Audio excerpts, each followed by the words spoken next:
Olá, eu sou Jarles Pereira, missionário da comunidade Canção Nova, e você está no Diário Espiritual. Vamos fazer juntos?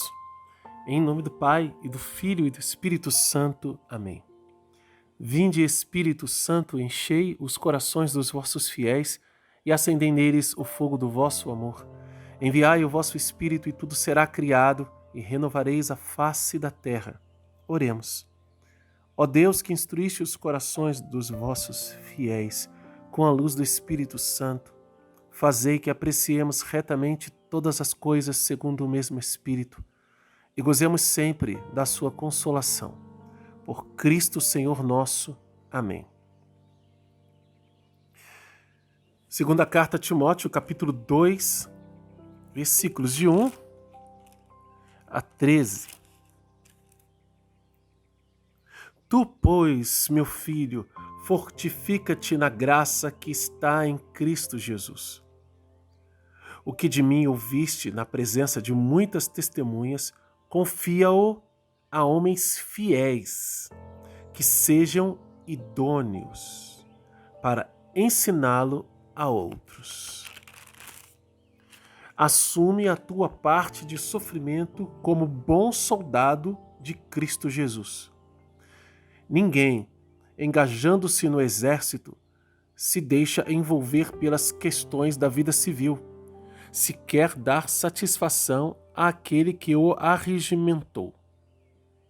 Do mesmo modo, o atleta não recebe a coroa se não lutou segundo as regras. O agricultor que trabalha deve ser o primeiro a participar dos frutos. Entende o que eu digo, e o Senhor te dará compreensão em todas as coisas. Lembra-te de Jesus Cristo, ressuscitado dentre os mortos, da descendência de Davi, segundo o meu evangelho, pelo qual sofro até as cadeias como malfeitor, mas a palavra de Deus não está algemada. É por isso que tudo suporto por causa dos eleitos, a fim de que também eles obtenham a salvação que está em Cristo Jesus, com a glória eterna. Fiel é esta palavra. Se com ele morrermos, com ele viveremos. Se com ele sofremos, com ele reinaremos. Se nós o renegamos, também ele nos renegará. Se lhe somos infiéis, ele permanece fiel, pois não pode renegar-se a si mesmo. Palavra do Senhor, graças a Deus. Que carta maravilhosa, que exortação Paulo faz a Timóteo. Eu acho que depois que ele recebeu essa carta aqui, ele não tinha para onde correr, né? Paulo apela muito para aquela experiência maravilhosa que Timóteo viveu e da presença dele, São Paulo, nessa experiência vivida por Timóteo. E chama ele à responsabilidade. Chegou a tua hora, chegou a tua vez de assumir. Praticamente dizendo para Timóteo, olha, eu estou passando bastão para você. Meu tempo está acabando. E ele vai falar isso aqui no finalzinho, né?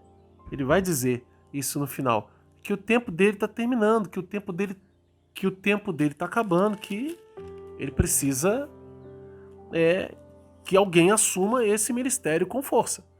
E ele está confiando tudo isso a Timóteo. Começa com uma ordem, né? Exortação, dos versículos 1 a 3. Tu, pois, meu filho, olha de novo, dizendo com carinho, fortifica-te na graça que está em Cristo Jesus. Confia na graça. Ela te foi dada, se fortifique nela.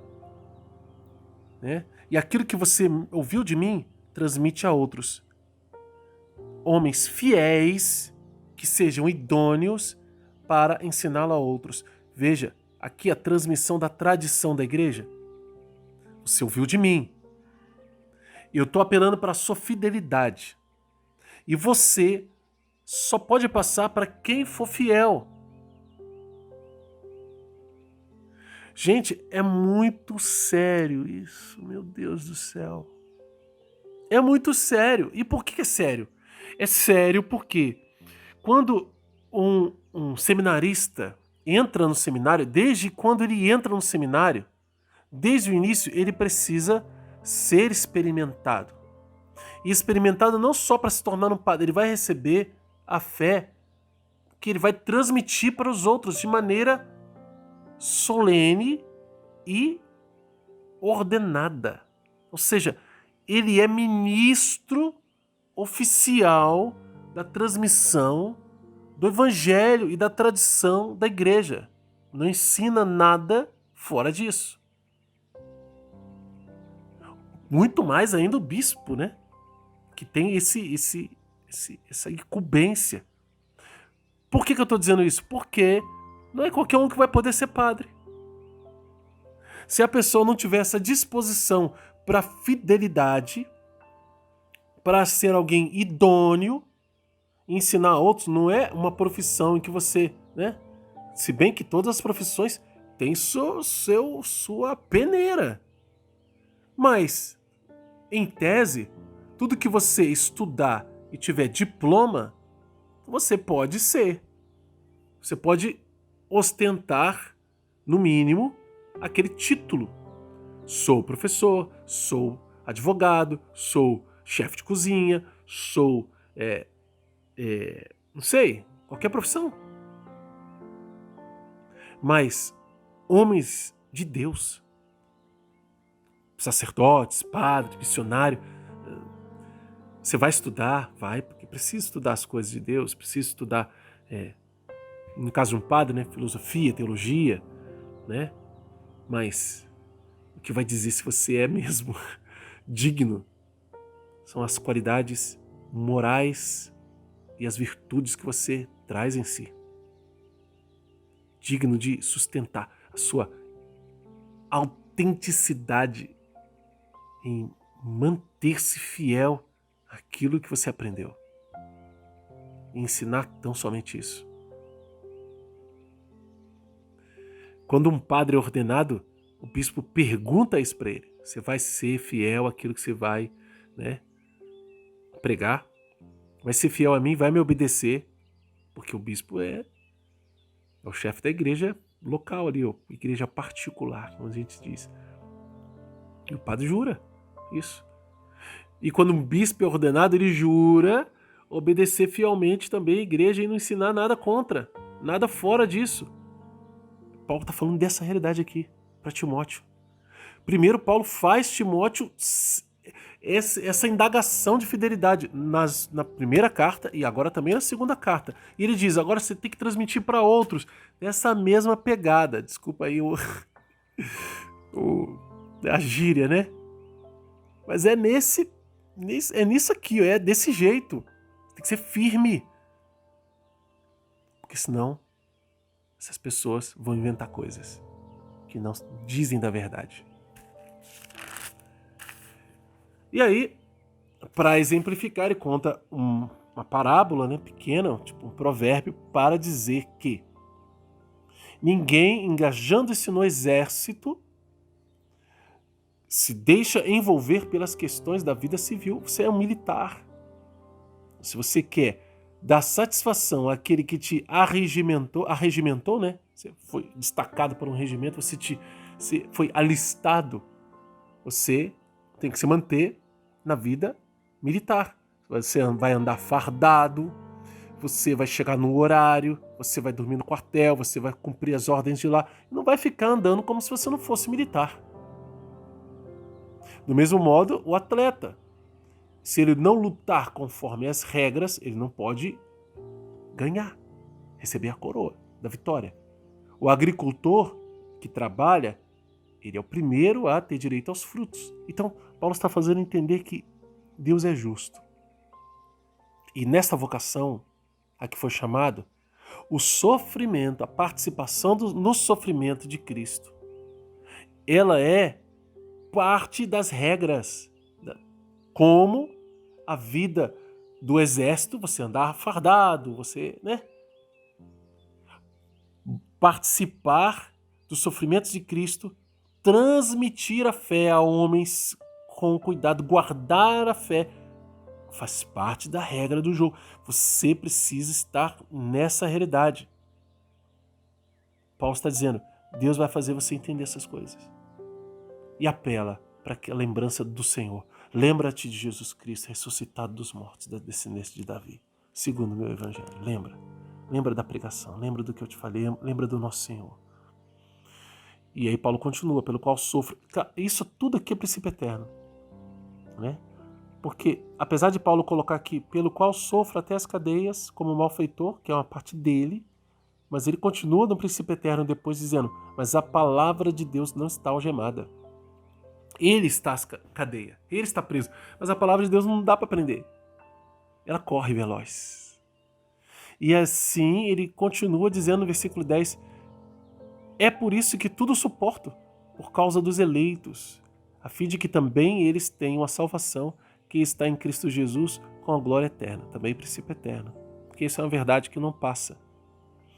E aí vem dos versículos 11 a 13, princípios eternos e promessas juntos. Olha aqui, fiel é esta palavra, ó, 2 pontos, ou seja, você pode acreditar nisso. Opa, lá vem princípio eterno aí. E ele coloca, se com ele morremos, com ele viveremos. Ou seja, aqui tem uma regra que não muda, mas é uma promessa. Só se cumprirá se morremos com ele. Depois, se com ele sofremos, com ele reinaremos. Se nós o renegamos, também ele nos renegará. Se lhe formos infiéis, ele permanece fiel, pois não pode renegar-se a si mesmo. Veja, quanta maravilha nesta palavra maravilhosa. Bom, o que isso diz para nós? Diz que essa é a fidelidade que Deus espera que nós tenhamos. Existe sofrimento no seguimento de Jesus e ele nunca enganou ninguém quanto a isso. Mas a alegria que existe, ela não passa, ela é eterna. Vamos anotar no nosso diário. Promessa de Deus, versículos de 11 a 13, acabei de falar. Depois vem ordens, versículos de 1 a 3. Hoje está fácil de anotar, né? Apesar de ser bastante coisa. E princípios eternos, versículos de 4 a 13. Diante dessa palavra, qual é a mensagem de Deus para você hoje? E como colocar isso em prática na sua vida? Anota isso no seu diário. E vamos lutar para viver. Quem é novo aqui no canal, quero convidar a se inscrever, acionar o sininho da notificação e deixa um like, porque o like evangeliza. O convite é para que você faça todos os dias o estudo bíblico aqui no canal. Nós vamos fazer a Bíblia inteira com a graça de Deus e você é convidado a fazer também a experiência com esse método maravilhoso, a Bíblia no meu dia a dia, de Monsenhor Jonas Abib. Deixo aqui também as instruções para fazer o diário, nesses vídeos que vão aparecer na sua tela, e tem informações importantes aqui na descrição. Que Deus abençoe. Ó Maria concebida sem pecado, rogai por nós que recorremos a vós.